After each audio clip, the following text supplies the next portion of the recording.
Hello everyone, it's Denise at Something Beautiful Handcrafts, and this is a very crooked view of my very messy sewing table. And this is the view you're going to get because it's the best way for me to be able to work and make the video.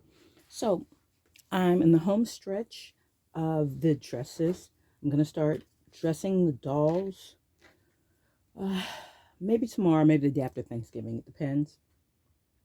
So I'm hoping to have this video up Monday or Tuesday after Thanksgiving. If you hear me saying that and it is Monday, Tuesday, or Wednesday after Thanksgiving, you know I did it. If not, well, it'll get up before the 1st of December. So at any rate, I made 11 of these, as I was saying. And this is the same fabric as the red dresses from last year.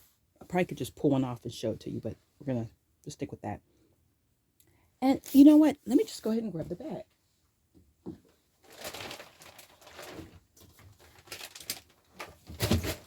And of course, you say that, and it's easier said than done, and everything falls off of places, but that's just the way it is. Okay, so last year's dresses, I'm not really sure what's happening here. Like I said, as far as I know, this is the same material, but this is so much more sheer than the red is. I don't know, just like materials gotten cheaper or something, or I don't know, maybe it's the red. But what I discovered was this dress went on, and I want to say that all my girls had on slips because generally they do, but I don't really think so because I don't think I made that many slips for as many dolls as I had by December. But oh, you know what? And they even feel different. This is weightier. Once I put this dress on, I realized how sheer it was. I was like, oh, wow. You can't really tell by the camera, but I can see it myself, how sheer it is, and just feel the weight of the materials. So I realized I can't really put these on the girls and put them up on the ceiling and have them dressed properly. I want to say that most of them at this point have on slips, but it seems like from June up, I was collecting like a bunch of dolls at one time that was just like really cheap, and I was just getting them from everywhere. Thank you for my birthday money.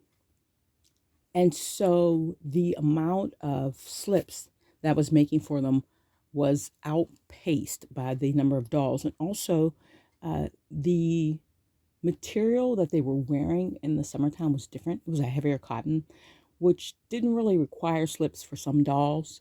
So they had on undies, but not necessarily slips.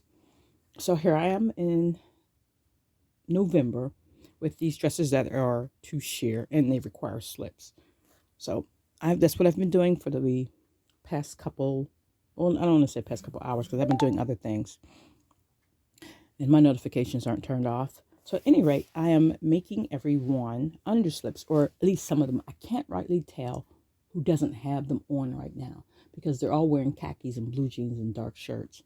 But I know for a fact that number 80 doesn't have one, Ivy doesn't have one, and probably anybody who came right before that, Elizabeth, I don't think she has. I don't know. I don't remember if I made her undergarments.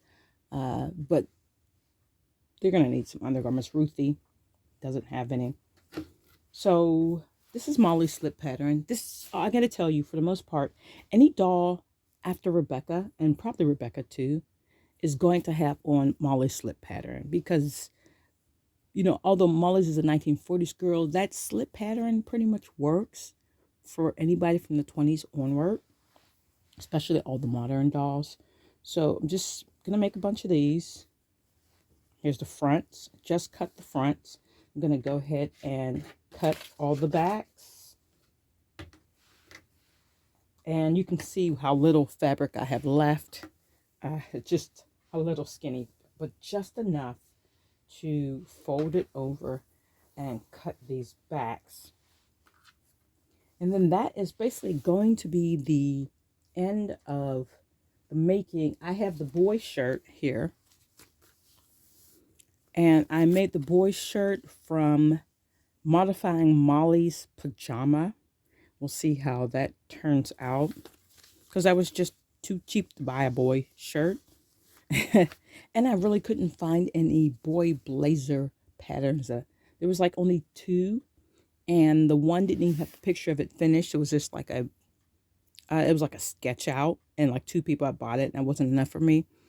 And the other one is I want to say it's Carpentina, and I just didn't really like the way it looked on the American Girl doll boys. So that was my choices. So I'm going to stitch this up and tag this one onto the end of this video so you can have an idea how it turned out. Things I pretty much never do is cut on while I'm recording, because mostly I think I'm probably going to block the picture leaning into the cut.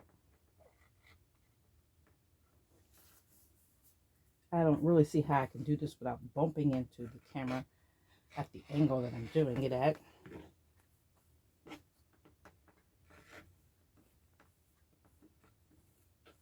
And I just figured nobody really needs to see that. I mean, I'm using a rotary blade. I'm tracing around the picture. That's not really that deep as far as something I think needs to be instructed. And considering I do have weights. Sometimes I remember to use them, sometimes not. But considering I've got this blade here, talking is really not the activity I want to do while I'm turning this blade.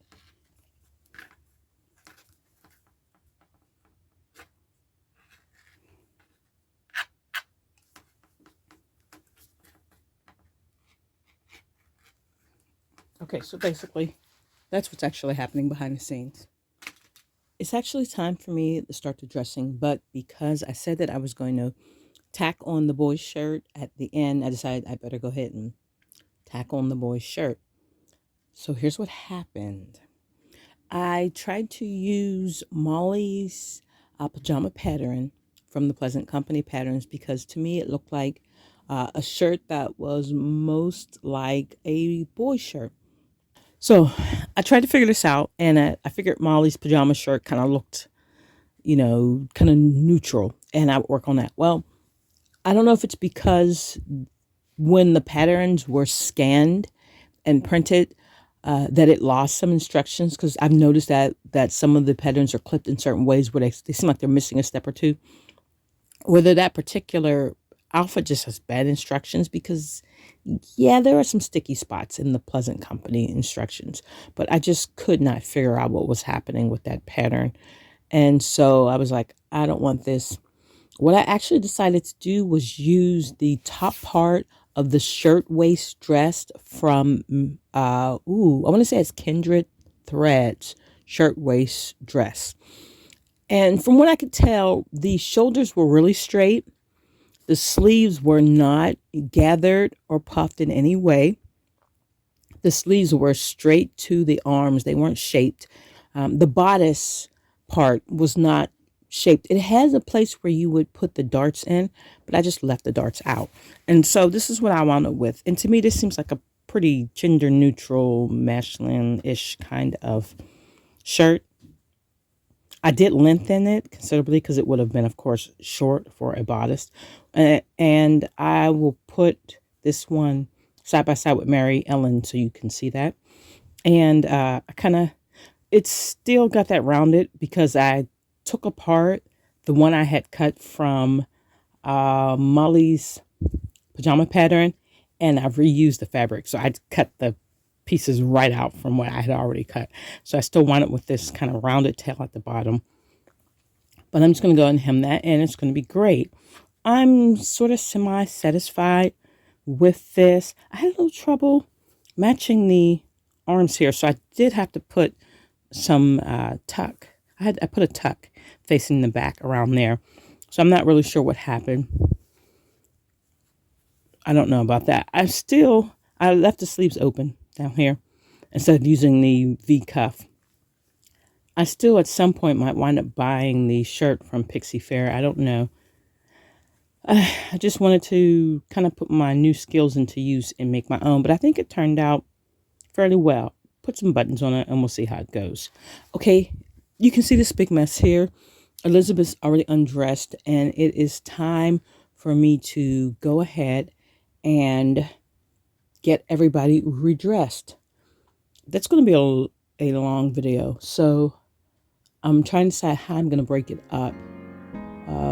There's probably enough dolls for me to break it up into 2 different historical periods, Girl of the Year and Shirley Mays. I don't know. Well, you'll find out soon enough. Take care. Have a great day.